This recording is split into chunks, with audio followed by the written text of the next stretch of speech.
ሰላም ጤና ይስጥልኝ። ይህ የአማርኛ መጽሐፍ የዩቲዩብ የትረካ ቻናል ነው። በዚህ ቻናል ዘወትር ሰኞ፣ ረቡዕ እና አርብ ምሽት 3 ሰዓት ላይ የተመረጡ የአማርኛ መጽሐፍ ትረካዎችን ወደ እናንተ እናደርሳለን።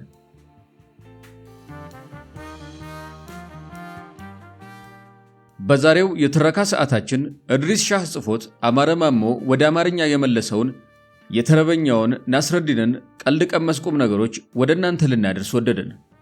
ትረካውን ማድመጥ ሲጀምሩ ቪዲዮ ላይክ ማድረግዎን አይርሱ። ቻናላችንን ሰብስክራይብ ካላደረጉ ሰብስክራይብ በማድረግ የቻናላችን ቤተሰብ ይሁኑ።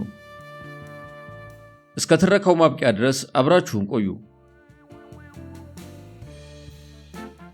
ሙላ ናስረዲን ዓለም አቀፍ የሥነ ቃል አፍላቂ ሰው ነበር። የኖረበት የታሪክ ወቅት በመካከለኛ ዘመን ቢሆንም ቁም ነገር ቀመስ ቀልዶቹ በመረሳትና በመዘንጋት ፋንታ ከትውልድ ወደ ትውልድ እያሸቱና እየጎለበቱ የሚሄዱና በቢሊየን የሚቆጠሩ የተለያዩ አገር ህዝቦችን የሚያዝናኑ የሚያመራምሩና የሚያወያዩ ከመሆን አላቋረጡም።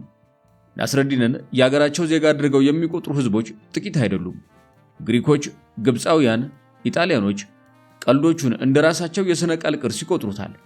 ራሽያኖች በናስረዲን ቀልዶች ላይ የተመሰረተ ፊልም በማቀናበር የአገራቸውን የገዢ መደብ አባላት ማጋለጫ አድርገው ተጠቅመውበታል። የናስረዲን የቀይ ቅርስ የኛ ነው የሚለውን እምነታቸውን አጥብቀው በመያዝ ቱርኮችን የሚወዳደር አልተገኘም።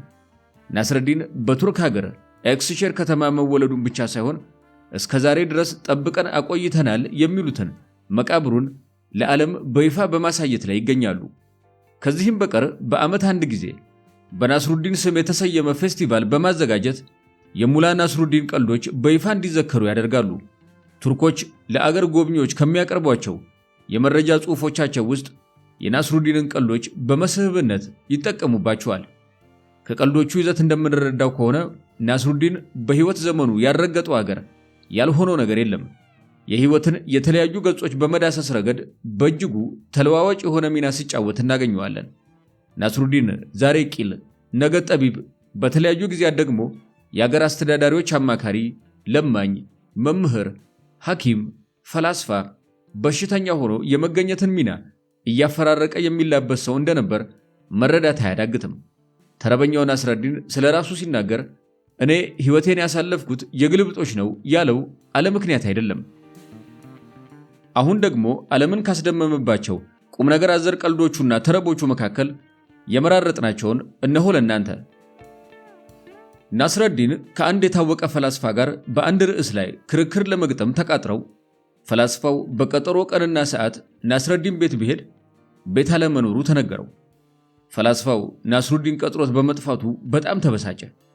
ከብስጭቱ ብዛት የተነሳ የናስሩዲንን በር በርግዶ ከወጣ በኋላ መዝጊያው ላይ ደደብ የሚል ቃል በጉልህ ጽፎ ወደ ቤቱ ተመለሰ። ናስሩዲን ከሄደበት ሲመለስ በሩ ላይ የተጻፈውን ቃል አየ። ቤቱ ገብቶ ብዙም ሳይቆይ ወደ ፈላስፋው ቤት አመራ። እዚያም እንደደረሰ ፈላስፋውን እንዲህ አለው፣ ቀጠሮ እንደነበረን ርስት ነው ያደረኩት። የመጣሁትም ከልብ ይቅርታ ለመጠየቅ ነው። ከሄድኩበት ስፍራ ስመለስ በሬ ላይ ያሰፈርከውን ፊርማህን በማየቴ ነው ቀጠሯችን ትዝ ያለኝ። በእኛ ሀገር ስደቡኝ ባይ መንገድ ዳር ይጸዳዳል እንደሚባለው መሆኑ ነው።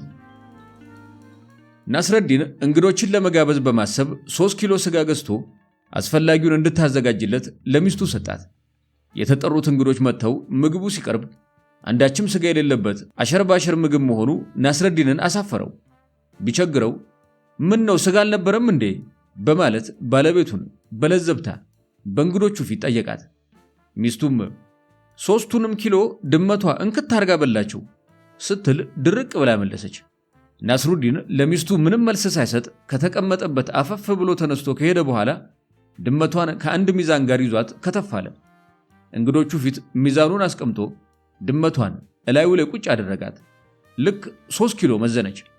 ናስሩዲን የሚዛኑን ምላስ ሚስቱ እንድታይ ያመላከተ፣ ሚዛኑ ላይ ያለችው ድመት ከሆነች ስጋው የት ገባ? የተመዘነው ስጋው ከሆነ ደግሞ ድመቷ የት ደረሰች አላት። ውሻም በላው አንቺም በላሽው ካልከደንሽው እንደሚባለው መሆኑ ነው። አንድ ቀን ናስሩዲን አህያውን ጨው ጥርቅም አድርጎ ጭኖ ገበያ ወጣ። በመንገዱ ላይ የነበረው ወንዝ ሞላ ብሎ ስላጋጠመው ሰፋ ያለ መልካ ፈልጎ አህያውን እየጎተተ ለመሻገር ወንዙ ውስጥ ገባ። ወንዙ መሃል እንደደረሰ አህያ ሆዬ እግሮቹን ወንዙ ውስጥ ተክሎ አልነቃነቅም አለ። ናስሩዲን በመናደድ በያዘው ሽመል አህያውን ይነርተው ጀመረ። አህያው ዱላ ሲበዛበት እየወደቀና እየተነሳ ወንዙን ተሻገረ። ጨው ወንዙ ውስጥ ሟምቶ በመገባደዱ አህያው ሸክሙ ስለቀለለው መንገዱን በፍጥነት ማቀላጠፉን ተያያዘው። በሌላ ጊዜ ናስሩዲን ያንኑ አህያ ጭኖ ገበያ ሲወጣ ከወንዙ ደረሰ። ናስሩዲን አህያውን እየጎተተ ወንዙ ውስጥ ገባ።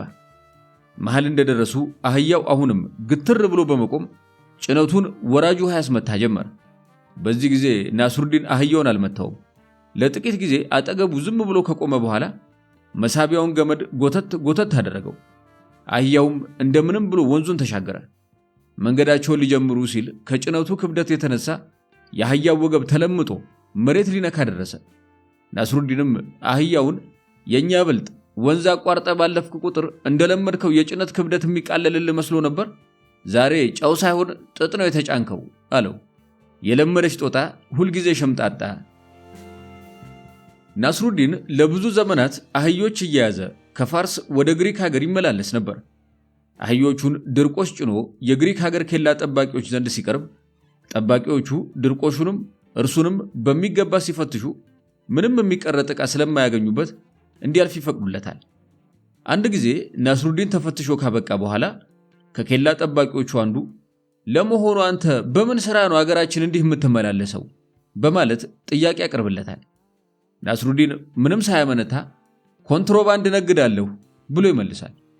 ኬላ ጠባቂው የናስሩዲንን መልስ በቀልድ መልክ ይመለከተውና ዝም ይለዋል። ብዙ ዓመታት ካለፉ በኋላ የግሪክ ኬላ ጠባቂዎች አለቃ ናስሩዲንን ግብፅ አገር ከታወቁ ሀብታሞች ጋር ሲዝናና ያገኘዋል።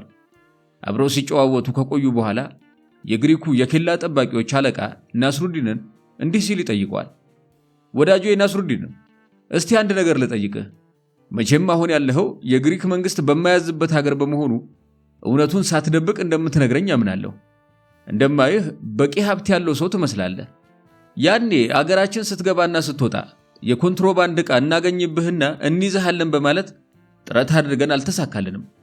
ለመሆኑ አገራችን እያስክ ትገባ የነበረው የኮንትሮባንድ ዕቃ ምን ነበር? ናስሩዲን ከት ብሎ እየሳቀ መቼም ያለፈው አልፏል። እኔም የተቻለኝ ጌታ ለመሆን ስለበቃሁና ወደዚያም ሥራ ስለማልመለስ ምስጢሬን ብገልጽልህ ምንም አይደለም። ይኸውልህ ያኔ አገራችሁ እየገባ የነበረው የኮንትሮባንድ ዕቃ አህዮችን ነበር አለው። ጠቢባን ፈላስፎች፣ የሕግና የሃይማኖት ሊቃውንት በተሰበሰቡበት ችሎት ፊት ናስሩዲን ተከሶ ቀረበ። የተከሰሰበት ወንጀል በየመንደሩ እየዞረ አዋቂዎች፣ ጠቢባንና የሃይማኖት መምህራን አንዳች የእውቀት ቅንጣት በአእምሯቸው ውስጥ ያልተቀረጸ አላዋቂዎችና ደንቆሮች ስለሆኑ እነርሱን አትስሙ፣ እነርሱ በሚሏችሁ አትመሩ እያለ ሕዝቡን አወናብዷል የሚል ነበር። ናስሩዲን ዳኛው ፊት ከቀረበ በኋላ ለቀረበበት ክስ የሚሰጠው መልስ እንዳለ ይጠየቃል። ወረቀትና እርሳሶች ይቅረቡልኝ ይላል ናስሩዲን። በርከት ያለ ወረቀትና እርሳሶች ከቀረቡለት በኋላ ፊት ለፊት ለተቀመጡት 7 ምሁራን አንዳንድ ገጽ ወረቀትና አንዳንድ እርሳስ ይታደልልኝ ይላል ናስሩዲን። የጠየቀው እንዲፈጸም ዳኛው ያዛሉ። ዳቦ ምንድነው ለሚለው ጥያቄ እያንዳንዱ ምሁር መልሱን በተሰጠው ወረቀት ላይ ያስፍር ይላል ናስሩዲን። 7ቱም ምሁራን የጥያቄው መልስ በተሰጣቸው ወረቀት ላይ ያሰፍራሉ። መልሶቹን የያዙት ወረቀቶች ተሰብስበው ለዳኛው እንዲቀርቡና ዳኛውም መልሶቹን በይፋ ለተሰበሰበው ተመልካች እንዲያነቡ ናስሩዲን በትህትና ይጠይቃል። ዳኛው ጥያቄውን ይቀበላል። መጀመሪያ መልስ፣ ዳቦ የሰው ምግብ ነው። ሁለተኛ መልስ፣ ዳቦ የዱቄትና የውሃ ውህደት ነው። ሶስተኛው መልስ፣ ዳቦ የፈጣሪ በረከት ነው። አራተኛ መልስ፣ ዳቦ እሳት የገባ ሊጥ ነው። አምስተኛው መልስ፣ ዳቦ እንዳነጋገሩ ፈሊጥና ዘይቤ ብዙ ተለዋዋጭ ትርጉም ሊሰጠው የሚችል ቃል ነው። ስድስተኛው መልስ፣ ዳቦ የምግብነት ባህሪው ጎልቶ የሚታይበት ነገር ነው። ሰባተኛው መልስ፣ ዳቦ በዚህ ወይም በዚያ ትርጉም ሊወሰን ይችላል የሚል ብያኔ ሊሰጠው የማይችል ነገር ነው። ናስሩዲን 7ቱ ጠቢባን የሰጡትን መልስ በጥሞና ካዳመጠ በኋላ የሚከተለውን ቃል ለዳኛው አሰማ። ክቡር ሆይ፣ እስቲ እንግዲህ እርስዎ ይፍረዱኝ። በይፋ እንደሰማነው 7ቱም ጠቢባን በየዕለቱ በእጃቸው እየቆረሱ በአፋቸው እየጎረሱ ለሚመገቡት ዳቦ 7 አይነት ትርጉም ነው የሰጡት። እንግዲህ እነዚሁ ጠቢባን ናቸው ወንጀለኛ ብለው ከሰው ፍርድ ፊት እንድቀርብ ያደረጉኝ። ለመሆኑ የእነዚህን ሰዎች ቃል ማመን፣ እነርሱ ያቀረቡትን ክስ መሰረት አድርጎ ትክክለኛ ፍርድ መበየን እንዴት ይቻላል? ክቡር ሆይ ፍርድ ከራስ ነውና እርሶ ይፍረዱኝ። ዓይን አይቶ ልብ ይፈርዳል እንዲል አበሻ። ናስሩዲን የሚኖርበት ሀገር ንጉሥ ባለሟሎቹን ሰብስቦ ከሀገሬው ሕዝብ መካከል በጨዋነቱ የታወቀ ሰው ተፈልጎ እንዲቀርብለትና የዳኝነት ሹመት ሊሰጠው እንዳሰበ ያስታውቃቸዋል። የንጉሱን ትዕዛዝ የሚያስፈጽም አንድ የመልእክተኞች ቡድን ይሰማራና በአገር ውስጥ እየተዘዋወረ መስፈርቱን የሚያሟላ ተስማሚ ሰው ለማግኘት ስራውን ይጀምራል። የንጉሱ ፍላጎት ወሬም ከናስሩዲን ጆሮ ይደርሳል። ናስሩዲን ከሚኖርባት ከተማ ነዋሪዎች መካከል የንጉሱ መልእክተኞች እንዲያነጋግሯቸው ከተመረጡ ሰዎች መካከል እርሱ አንዱ ይሆናል። ናስሩዲን በተያዘለት ቀነ ቀጠሮ ከለበሰው ልብስ ላይ የዓሣ ማጥመጃ መረብ ደርቦ መልእክተኞቹ ፊት ይቀርባል። በናስሩዲን አለባበስ የተገረመው የመልእክተኞች መሪ እስከዛሬ በያለንበት ስንዘዋወር እንዳንተ የለበሰ ሰው ፈጽሞ አላጋጠመንም። በልብስ ላይ የዓሣ ማጥመጃ መረብ የደረብክበት ምክንያት ምንድን ነው? በማለት ይጠይቋል። ከስር ከመሰረቴ የድሃ ልጅ በመሆኔ መተዳደሪያም ዓሣ ማጥመድ ነበር። ይህንም መረብ ዘውትር በልብሴ ላይ የምደርበው ያንን የድሮ ኑሮዬን እንዳልዘነጋው በማለት ነው ሲል ናስሩዲን ለቀረበለት ጥያቄ መልስ ይሰጣል። መልእክተኞቹ ተልዕኳቸውን ፈጽመው ለንጉሱ ባቀረቡት ሪፖርት የናስሩዲን ስም ከሁሉ ጎልቶ ይታያል።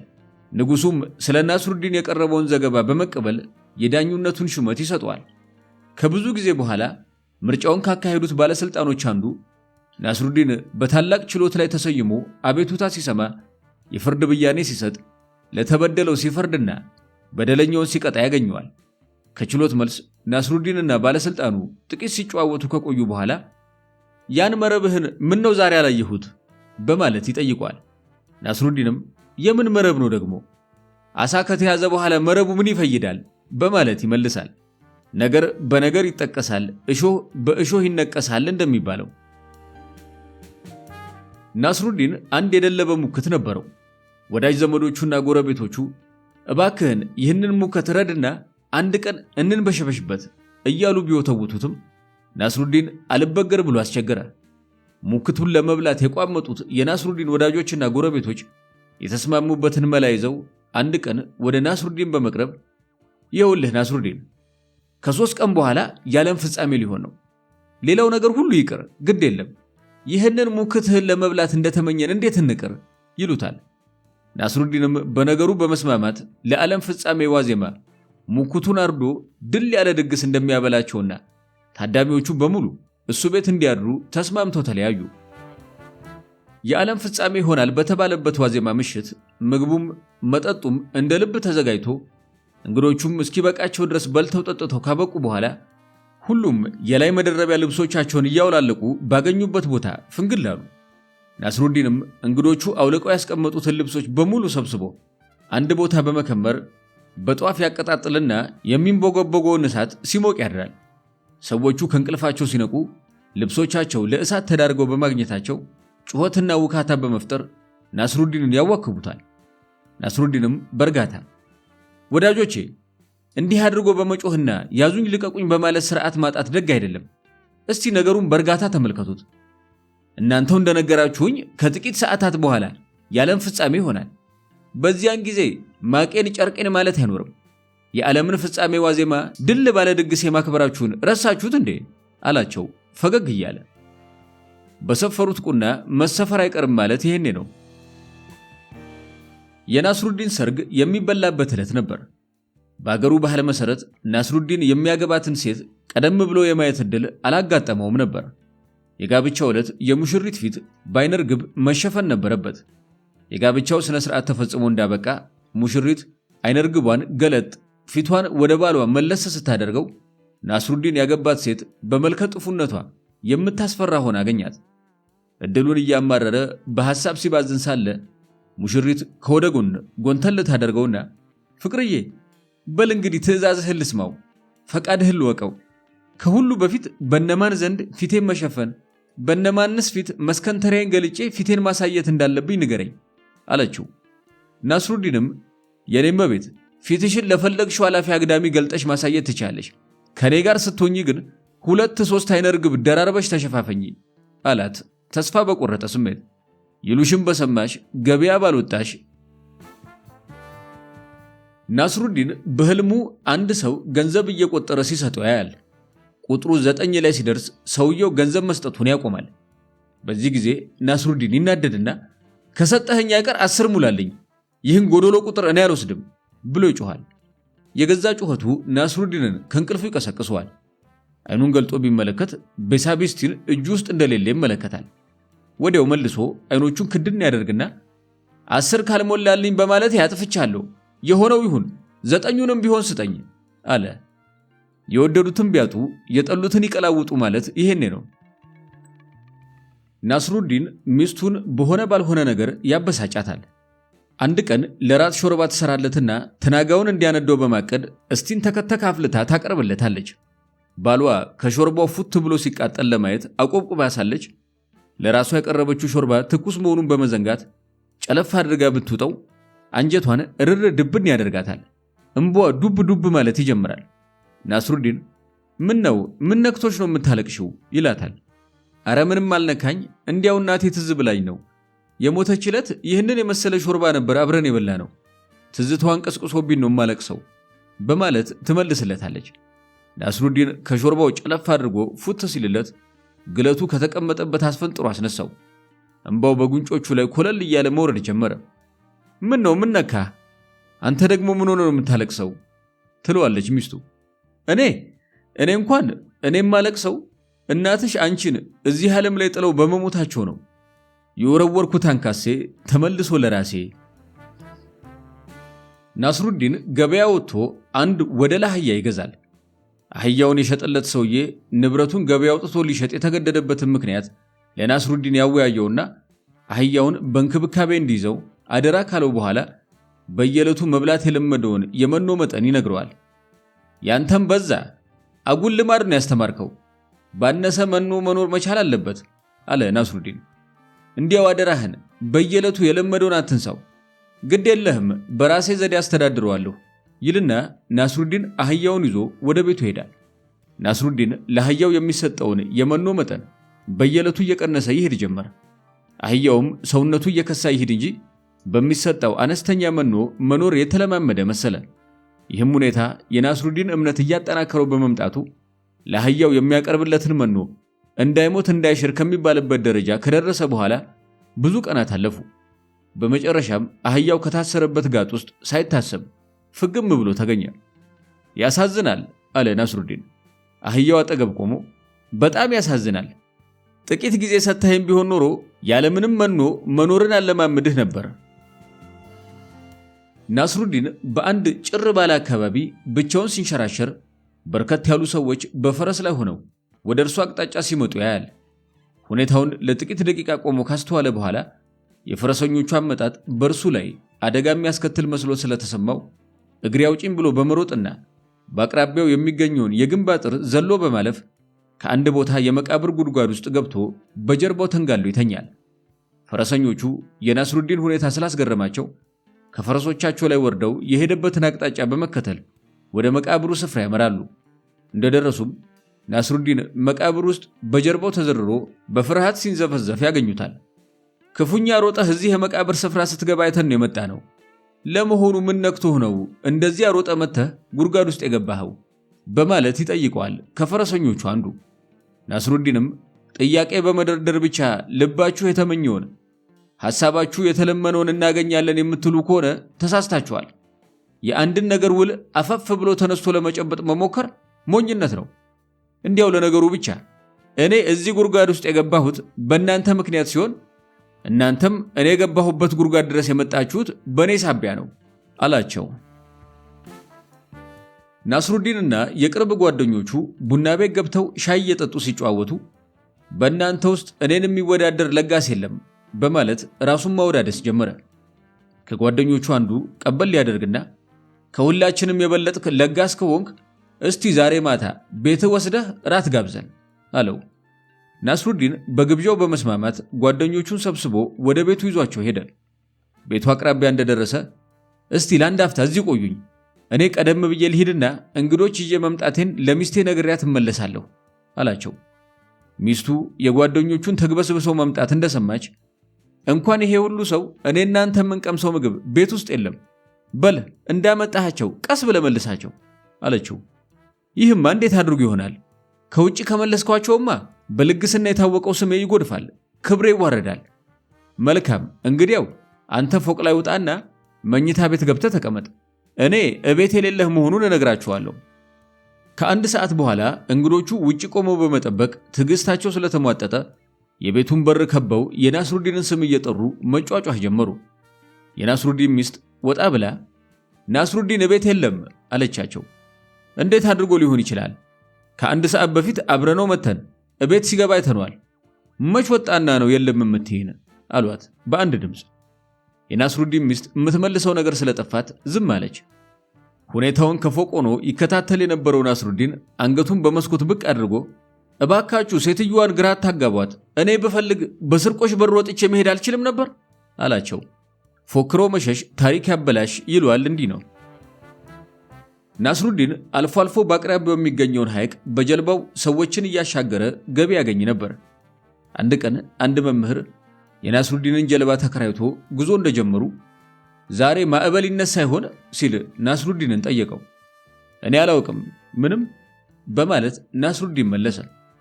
መምህሩም ግራ በመጋባት ለመሆኑ ሰዋሰው የሚባል ነገር ተምረህ ታውቃለህ ሲል ጠየቀው። ስሙንም ዛሬ ገና መስማቴ ነው፣ እንግዲያው ኖርኩ አትበል። ናስሩዲን ለመምህሩ ምንም መልስ ሳይሰጥ ጉዟቸውን ቀጠሉ።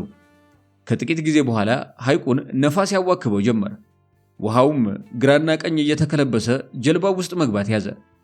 ናስሩዲን ወደ መምህሩ ጠጋ ብሎ ለመሆኑ ውሃ ዋና የሚባል ነገር ተምረህ ታውቃለህ አለው። አረ የለም ተምሬም አላውቅ። እንግዲያው ኑሮ አከተመለት፣ ጀልባዋ መስመጧ ነው አለው። ብድር አይቀር በምድር። ናስሩዲን የእህል ፍርፋሪ በሳህን ሞልቶ ከዚያ እየቆነጠረ በቤቱ ዙሪያ ሲበትን አንድ መንገድ አላፊ ሰው ያየዋል። ምን እየሰራህ ነው ናስሩዲን? ነብሮች ከአካባቢው እንዲርቁ እያደረግኩ ነው። እዚህ አካባቢ ምንም ነብር የለም እኮ። እግዚአብሔር ይስጥህ፣ የምሰራውን ነገር ፍቱንነት ተረድተዋል ማለት ነው። አንድ ቀን ናስሩዲን እቤቱ የሚገኙትን ድስቶች በሙሉ ድግስ ለደረሰበት ጎረቤቱ አዋሰው። ጎረቤትየውም ድግሱን ካወጣ በኋላ የተዋሳቸውን ድስቶች ከአንዲት ተጨማሪ ግልገል ድስት ጋር አምጥቶ ለናስሩዲን አስረክበው። ይህቺ ትንሿ ድስት ደግሞ ምንድናት በማለት ናስሩዲን ጠየቀ። አንተ ያዋስከኝ ድስቶች እኔ ዘንድ በሰነበቱበት ሰሞን የተወለደች ናት። በአገራችን ወግና ባህል መሰረት ያንተ ንብረት ስለሆነች ከወላጆቿ ጋር አብሬያት ይዤ መጣሁ አለ ጎረቤትየው እየሳቀ። ጥቂት ሰንብቶ ናስሩዲን ጎረቤቱ ዘንድ ሄዶ ድግስ ያለበት መሆኑን በመግለጽ እቤት ያሉትን ድስቶች በሙሉ ተዋሰ። ድግሱም ሳይደገስ የተዋሰውም ዕቃ ሳይመለስ ብዙ ጊዜ አለፈ።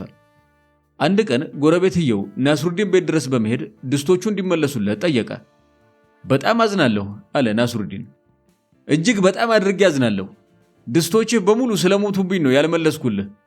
በአገራችን ወግና ባህል መሰረት ድስቶች መውለድ ከቻሉ መሞት መቻላቸውንም ሳትገነዘብ አትቀርም አለው። የተለያዩ ሕጎችን በማወጅ ሰዎችን የመልካም ስነ ምግባርና የእውነት ተገዦች ማድረግ አይቻልም። ሰዎችን እውነተኞች የሚያደርጋቸው ከዕለት ተዕለት የህይወት ውጣ ውረድ የሚቀስሙት ግንዛቤ ነው አለ ናስሩዲን ከአንድ ንጉሥ ፊት ቀርቦ የሐሳብ ልውውጥ በሚያደርግበት ጊዜ። ንጉሡ የናስሩዲንን ሐሳብ በጥሞና ካደመጠ በኋላ ሰዎች እውነትን እንዲናገሩ እውነተኛውን ነገር እንዲሰሩ ማድረግ የሚቻል መሆኑን በጥቂት ቀናት ውስጥ እንደሚያሳየው ነግሮት አሰናበተው። ሰዎች ወደ ንጉሡ ርዕሰ ከተማ መግባት የሚችሉት አንድ ትልቅ ወንዝ ላይ የተሰራ ድልድይ ተሻግረው ነበር። አንድ ቀን ማለዳ ከድልድዩ አቅራቢያ ሰው መስቀያ እንጨት ተተክሎ የንጉሡ ዘበኞች ግራ ቀኙን ከበው ቆመው ይጠብቁ ነበር። ድልድዩን የሚሻገሩ ሰዎች በአንድ ስፍራ ተሰብስበው እንደቆሙ የሚከተለው ትዕዛዝ ተሰማ። ይህንን ድልድይ የሚሻገር ማንኛውም ሰው አንድ ጥያቄ ይቀርብለታል። እውነቱን የተናገረ ድልድዩን ይሻገራል፣ እውነቱን ያልተናገረ ደግሞ ይሰቀላል። ናስሩዲን ከተሰበሰቡት ሰዎች ቀድሞ የዘቦቹ አለቃ ፊት ቀረበ። የት ነው የምትሄደው አለ የዘቦቹ አለቃ። ልሰቀል መሄዴ ነው በማለት ናስሩዲን መልስ ሰጠ። ለመሆኑ ልሰቀል መሄዴ ነው የምትለው ማን ያምነኛል ብለህ ነው? የተናገርኩት እውነት ካልሆነ ስቀሉኝ። ውሸት ነው የተናገርከው ብለን ብንሰቅልህ ልሰቀል መሄዴ ነው ብለህ የተናገርከው ቃል እውነት አድርገን ተቀብለናል ማለት ይሆናል አለ የዘብ አለቃው። እርግጥ ነው ይሆናል። ስለዚህ እናንተ እውነት የምትሉት ሁሉ የሚያዋጣ እውነት አለመሆኑን መገንዘብ ይኖርባችኋል በማለት ናስሩዲን መለሰለት። እውነቱን ተናግሮ እመሸበት ማደር።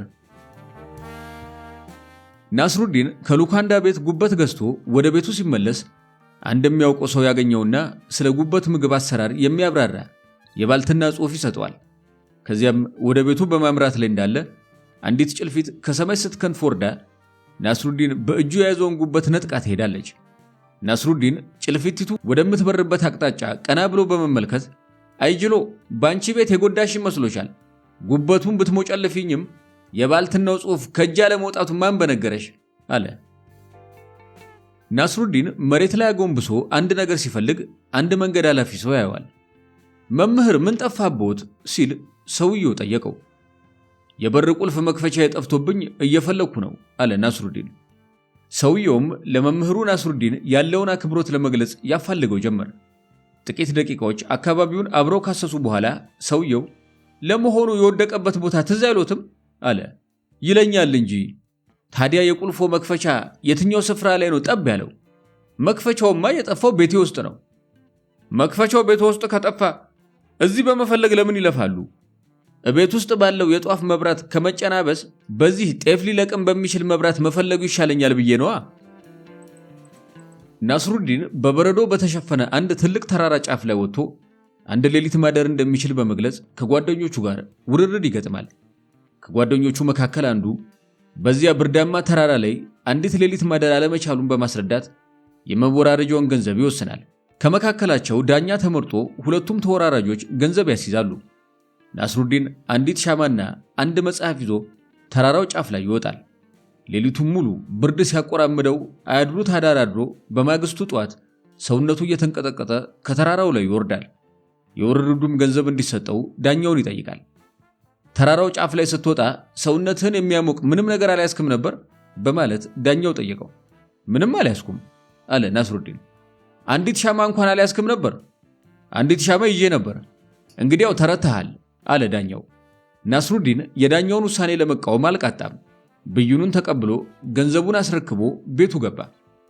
ጥቂት ወራቶች ካለፉ በኋላ ናስሩዲን በውርርድ ላይ የነበሩትን ጓደኞቹን በሙሉ ቤቱ ግብዣ ጠራቸው። በግብዣው ዕለት ሁሉም ተሰብስበው ወደ ቤቱ መጡ። እንግዶቹ ቤት ውስጥ ተቀምጠው ሲስቁና ሲጫወቱ የተጠሩበት ግብዣ ሳይቀርብላቸው ብዙ ሰዓት አለፈ። አንዳንዶቹም አፍ አውጥተው ምግብና መጠጡ ለምን እንደማይቀርብላቸው መጠየቅ ጀመሩ። በዚህ ጊዜ ናስሩዲን እስቲ ሁላችንም ማድቤት ሄደን ምግቡ ደርሶ እንደሆነ እንይ አላቸው። ሁሉም ተንጋግተው ማድቤት ገቡ። ማድቤት ውስጥ አንድ ትልቅ ሰታቴ ድስት ተጥዶ ከስሩ አንዲት ሻማ ጭልጭል ስትል ተመለከቱ። የተጣደ ውሃ ፈልቶ ምግቡን ሊያበስለው ቀርቶ ውሃው ራሱ ገና ለብ አላለም ነበር። ናስሩዲን ወደ ጓደኞቹ ዞር ብሎ ይኸው እንዳያችሁት ምግቡ ገና አልበሰለም።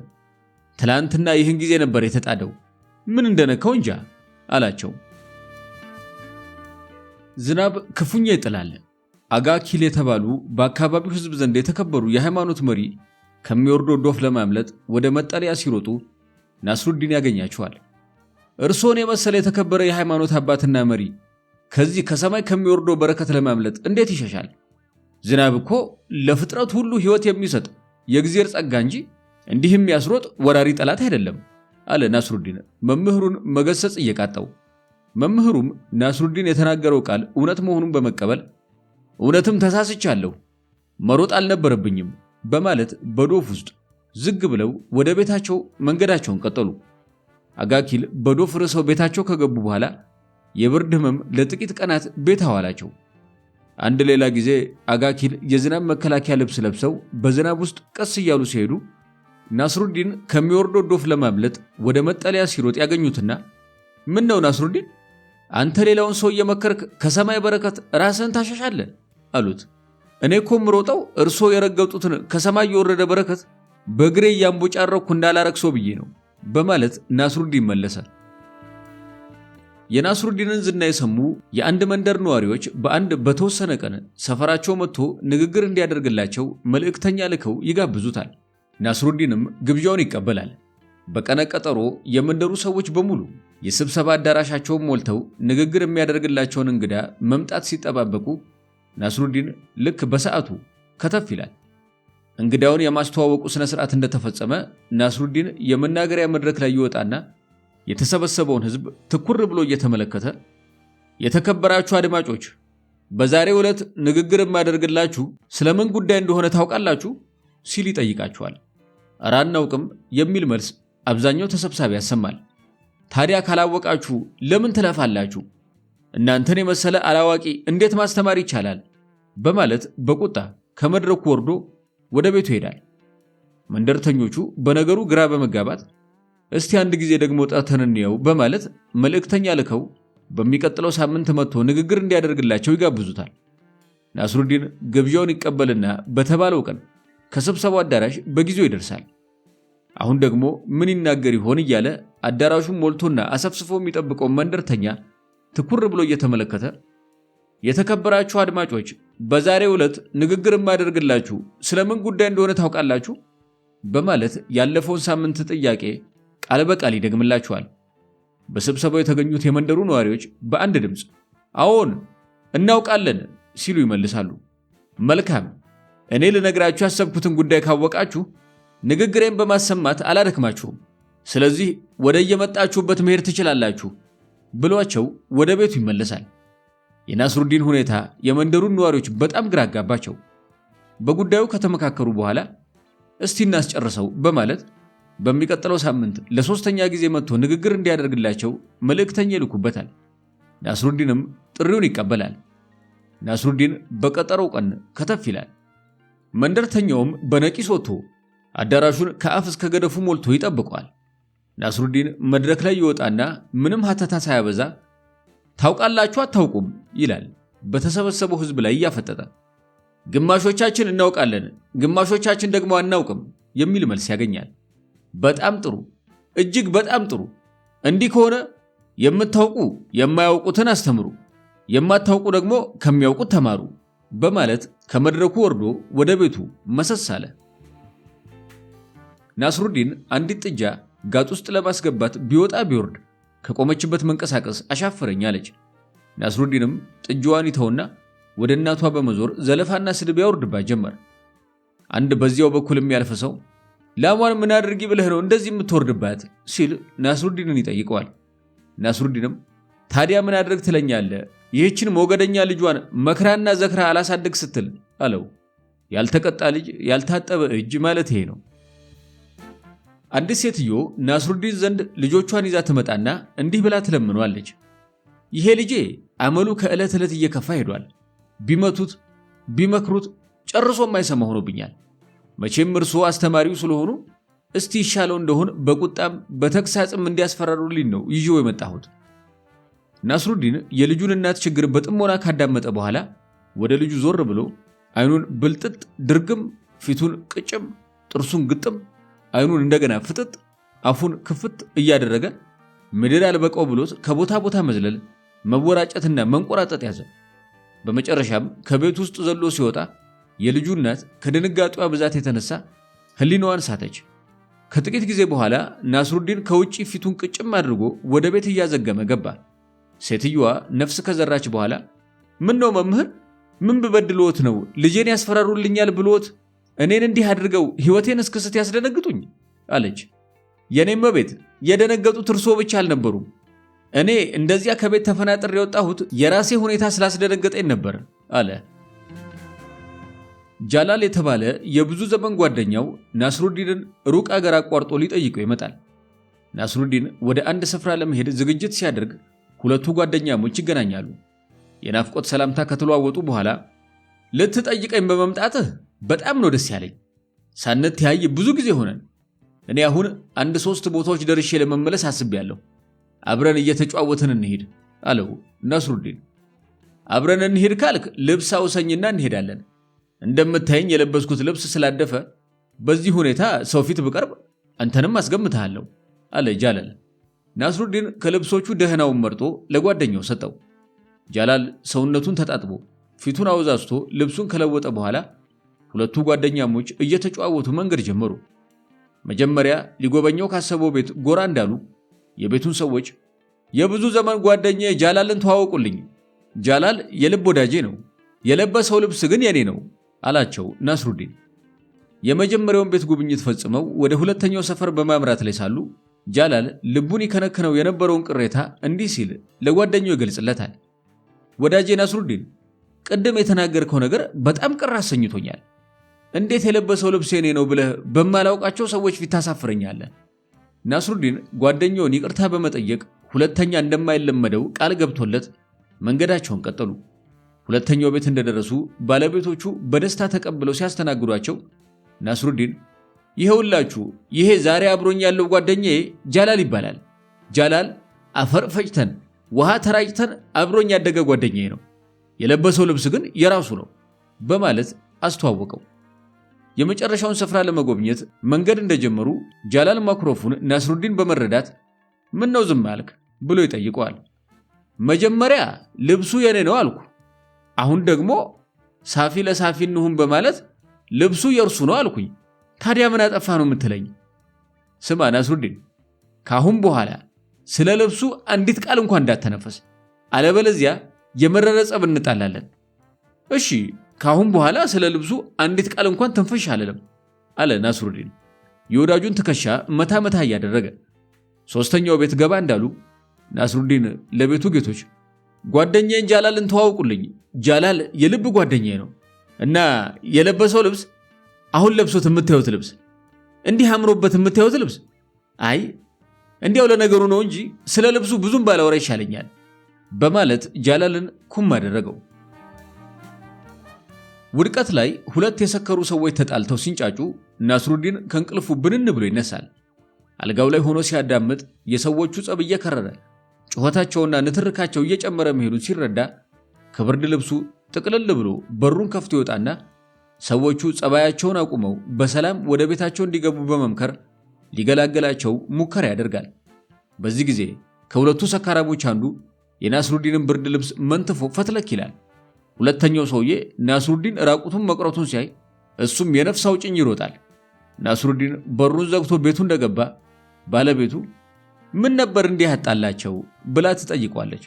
ተከናንባ እንደተኛች በብርድ ልብሴ ምክንያት መሆን አለበት፣ ብርድ ልብሴን እጃቸው እንዳገቡ ጸባቸውን አቁመው ሁለቱም እግሬ አውጭኝ ብለው ተፈተለኩ አላት። ናስሩዲን ህንድ ሀገር በጉብኝት ላይ ሳለ በቅርጹና በታላቅነቱ ከዚህ ቀደም አይቶት የማያውቀው ህንፃ ዘንድ ይደርሳል። የህንፃውን ድንቅ አሰራር ለመመልከት ወደ በራፉ እንደተጠጋ አንድ መናኝ መግቢያው በር ላይ በጽዋሜ ተጠምዶ ያገኘዋል። ናስሩዲን በመናኙ የመንፈስ ተመስጦ በገጹ ላይ በሚታየው እርጋታና ጸዳል በመሳብ ሊጎበኘው ያሰበውን ህንፃ ይረሳል።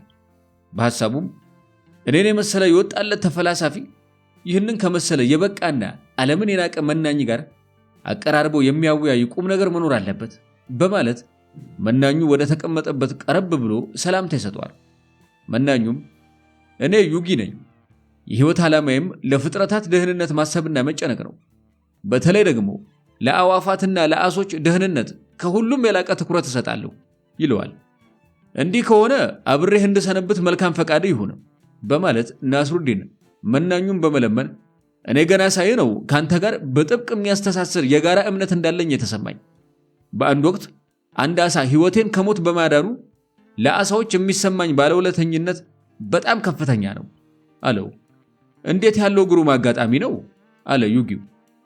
ከኔ ጋር እንድትሰነብት በደስታ እቀበልሃለሁ። እስከ ዛሬ ለፍጥረታት ደህንነት ስጥርና ስግር ብኖርም ከእንስሳት ጋር እንዳንተ ቅርበት ኖሮኝ አያውቅም። አሳ ነፍሴን አዳናት አይደለም ያልከኝ?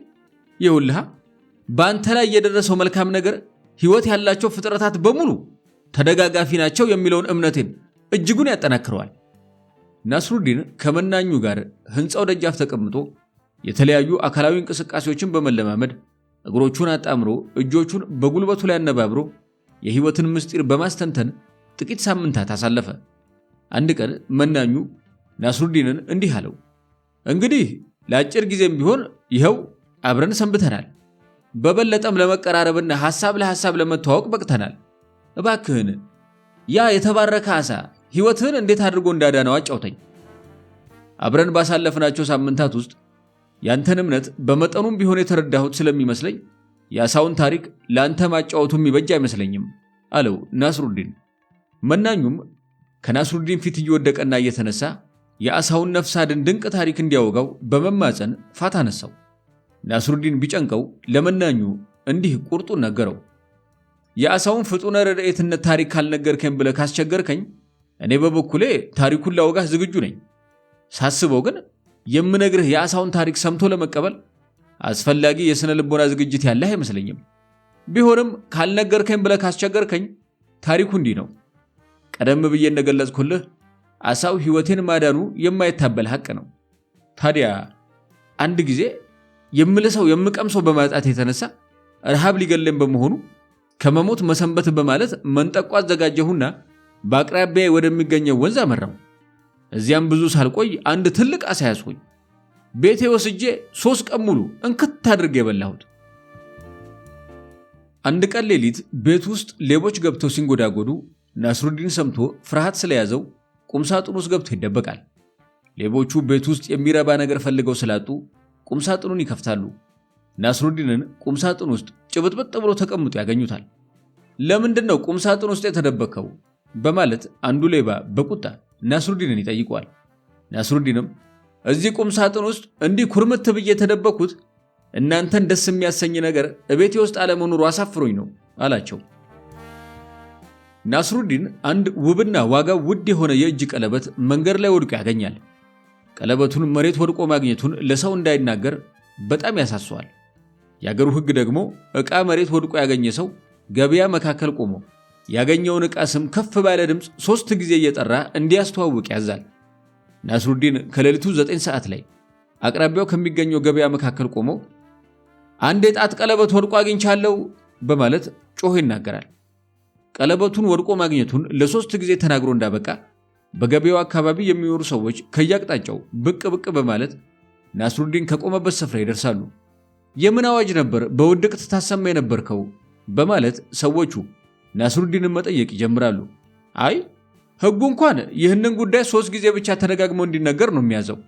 ለእናንተ ብዬ 4ኛ ጊዜ ብደግመው ሕጉን መተላለፍ ይሆንብኛል። ቢሆንም አንድ ሌላ ነገር እንድታውቁልኝ ልነግራችሁ ፈልጋለሁ። ካሁኗ ቅጽበት ጀምሮ አንድ ከአልማዝ የተሰራ የጣት ቀለበት ባለቤት ሆኛለሁ አላቸው። አንድ ማይም ናስሩዲን ቤት ድረስ ይሄድና ሩቅ አገር ለሚኖር ዘመዱ ደብዳቤ እንዲጽፍለት ይለምነዋል። እግሬን ስላመመኝ ልጽፍልህ አልችልም ይላል ናስሩዲን። የእግርህ መታመም ለእኔ አንዲት ብጣሽ ወረቀት ከመጻፍ ጋር ምን ያገናኘው? በማለት ሰውየው ይጠይቃል።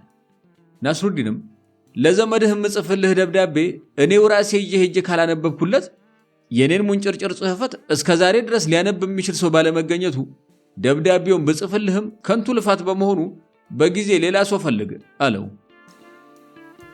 ናስሩዲን ለማገዶ የሚሆን እንጨት ከጫካው ቆርጦ 2-3ቱን ግንድ በአህያ እያስጎተተ ወደ ቤቱ ሲመላለስ ይቆይና ደከም ሲለው ከሚጎተቱት ግንዶች ላይ ተፈናጦ ሲሄድ ያየው ሰው መቀመጥ ካልቀረ ግንዱ ላይ ከምትፈናጠጥ ለምን አህያው ላይ ተደላድለህ ተቀምጠ አትሄድም? ይለዋል። ምን ነው ምን ያደረግኩ ወዳጄ? አህያው ይህንን ሁሉ ግንድ እየጎተተ መሄዱ አንሶት እላዩ ላይ ተቀመጥበት ትለኛለህ? እንዲያው ምን አይነቱ ጨካኝ ብትሆኑ እንዲህ ያለ ምክር የምትለግሰኝ? እኔ እንደሆንኩ ከዚህ ግንድ ላይ ንቅንቅ አልልም በማለት ናስሩዲን መለሰለት። አንድ ጊዜ ብቻዬን በረሃ አቋርጬ ስጓዝ አንድ ስፍራ ስብስብ ብለው የተቀመጡ ሽፍቶች አግኝቼ ልባቸው እስኪፈርስ እንዲሮጡ አደረግኳቸው አለ ናስሩዲን እየተኩራራ። እንዴት አድርገባል? በማለት ጓደኛው ጠየቀው። ምንም ችግር አልነበረበትም። እኔ ገና እንዳየኋቸው ይገሉኛል ብዬ ፈርቼ እግሬ አውጭኝ አልሁኝ፣ እነሱም ተከተሉኝ አለ ናስሩዲን። የፈረስ ግልቢያጅ ቅድድሞች በሚደረግበት ለጥ ያለ ሜዳ ላይ አያሌ ፈረስ ጋላቢዎች ተሰብስበው ውድድሩ የሚጀመርበትን ጊዜ ሲጠባበቁ ናስሩዲን አንድ በሬ ላይ ተቀምጦ ወደ ውድድሩ ቦታ ሲገባ ሰዎች ያዩታል። ከመቼ ወዲህ ነው ደግሞ በሬ ለግልቢያ የሚያገለግለው? በማለት ከሰዎቹ መካከል አንዱ ናስሩዲንን ይጠይቀዋል። በሬ አይጋለብም ያለህ ማን ነው? አለ ናስሩዲን ቆጣ ብሎ። እኔ ይህንን በሬ ከልጅነቱ ጀምሬ ነው የማውቀው። ጥጃ በነበረበት ጊዜ በየመስኩ ላይ ሲቦርቅ ጋላቢ የተባለ ፈረስ አይደርስበትም ነበር። ታዲያ በእንቦሳነቱ እንደዚህ አይሮጠ አሁን እንዲህ ካደገ በኋላ ከፈረስ ይበልጥ የማይጋልብበት ምን ምክንያት አለ? በማለት መለሰለት። አንድ ቀን ናስሩዲን 1 ኪሎ የልብስ ሳሙና ገዝቶ ወደ ቤቱ ይወስድና ሚስቱን እጀ ጠባቤን እጠቢበት ብሎ ይሰጣታል። ባለቤቲቱም የማድ ቤት ስራዋን ጨራርሳ የናስሩዲንን እጀ ጠባቦች ውጭ አውጥታ ለማጠብ ውሃ ነክራ ሳሙና ለመምታት ስትዘጋጅ አንድ ጥንዚዛ የመሰለ ቁራ ከተፊልና ሳሙናውን መንትፎ በመብረር ከአንድ ዛፍ ጫፍ ላይ ወጥቶ ቁጥጥ ይላል። የናስሩዲን ሚስትም በሁኔታው በመደናገጥ እሪቷን ታቀልጠዋለች። ናስሩዲን ደንግጦ ከቤት በመውጣት ሚስቱ ወደ ሰማይ አንጋጣ ስትጮህ ያገኛትና ምን ነው ምን ነካሽ? አረ ምን ነው ምን ሆንሽ? ይላታል። እጀ ጠባቦችህን ለማጠብ ስንደፋደፍ ይኸውልህ ያ ትልቅ ቁራ መጥቶ ሳሙናውን መንትፎ ሄደ ትለዋለች። ናስሩዲንም እርጋታ በተሞላበት ሁኔታ ቁራውን ቀና ብሎ ከተመለከተው በኋላ አይዞሽ አትረበሺ፣ እስቲ የኔን እጀ ጠባብና ቁራው የለበሰውን ልብስ ተመልከችው። ሳሙናውን የወሰደው እሱ ከኔ የበለጠ ንጽህና ስለሚያስፈልገው በመሆኑ ምንም መናደድ የለብሽም አላት። ከሆነ ወዲያ ንዴት ለሽበት እንደሚለው። በአቅራቢያው የሚኖር አንድ መስፍን ድል ያለ ድግስ የሚያበላ መሆኑን ናስሩዲን ይሰማና ወደዚያው ይሄዳል። ከስፍራው እንደደረሰ የለበሰውን ልብስ መናኝነት የተመለከቱ አጋፋሪዎች ተቀብለው በአዳራሽ ውስጥ አንድ ስርቻ ፈልገው ይወሽቁታል። ናስሩዲን የተቀመጠበት ቦታ ፍርፋሪ እንኳን የማይደርስበት መሆኑን በመገንዘቡ ከአዳራሹ ሹልክ ብሎ ይወጣና ወደ ቤቱ ፈጥኖ ይሄዳል። ከዚያም የክት ልብሱን ግጥም አድርጎ ይለብስና በአስቸኳይ ወደ ድግሱ ስፍራ ይመለሳል። መስፍኑ ግቢ እንደደረሰ እንግዳ ተቀባዮቹ የከበሮና የእምቢልታ ድምፅ ያሰሙለታል። የአጋፋሪዎቹ አለቃም እበር ድረስ መጥቶ ይቀበለውና መስፍኑ አቅራቢያ በክብር ስፍራ ላይ ያስቀምጠዋል። አፍታ ሳይቆይ ምርጥ ምግብና መጠጥ ይቀርብለታል። ናስሩዲን ከእንጀራው እየቆረሰ ከወጡ እያጣቀሰ የክት ልብሱን ከዳር እስከ ዳር ይለቀልቀው ጀመረ። ሁኔታውን ከሩቅ ሲመለከት የነበረው መስፍን ናስሩዲን የተቀመጠበት ስፍራ ድረስ መጥቶ ክብሩ ሆይ ያበላሎ ባህል እስከ ዛሬ አይቼውም ማላውቀው ስለሆነብኝ ግራ ገብቶኝ ነው ቀረብ ብዬ ላናግሮት በማለት እዚህ ድረስ የመጣሁት። የተጋበዙት ራሱ ሆነው ሳለ ከምግቡ ምንም ሳይቀምሱለት አንስተው ልብሶን የሚለቀልቁበት ሚስጥር ምን ይሆን ብሎ ጠየቀ። ናስሩዲንም ከተቀመጠበት ተነስቶ እጅ በመንሳት እርግጥ ድግሶን መብላት የነበረብኝ እኔው ራሴ ነበርኩ። ከሁሉ አስቀድሜ ልገልጽሎት የምሻው በዛሬው ቀን እርሶ ግቢ ግብር ለመብላት 2 ጊዜ መምጣቴን ነው። መጀመሪያ ስመጣ አጋፋሪዎቹ የልብሴን አዳፋነት በማየት አዳራሽ ውስጥ አንድ ስርቻ ፈልገው ይሸጉጡኛል። እኔም ሁኔታው የማያዋጣ መሆኑን ስረዳ ከአዳራሹ ወጥቼ ወደ ቤት በመሄድ የክት ልብሴን ለብሼ ብመለስ በከበሮና በእምቢልታ አቀባበል ተደረገልኝ። የአጋፋሪዎቹ አለቃም ከደጅ ተቀብሎ የክብር ቦታ ላይ አስቀመጠኝ። ምርጥ የሆነ ምግብና መጠጥ ቀረበልኝ። ለዚህ ሁሉ ያበቃኝ እኔነቴ ሳይሆን ልብሴ በመሆኑ በቅድሚያ ይድረሰው ብዬ ነው ሲል መለሰ። የዛሬው ትረካችን እዚህ ላይ አብቅቷል። ከሙላ ኑስረዲን ወጎችና ቀልዶች ያዝናናው ወይም የወደዱት ቁም ነገር ካለ ኮሜንት በማድረግ ያሳውቁን። ሰላም ቆዩን።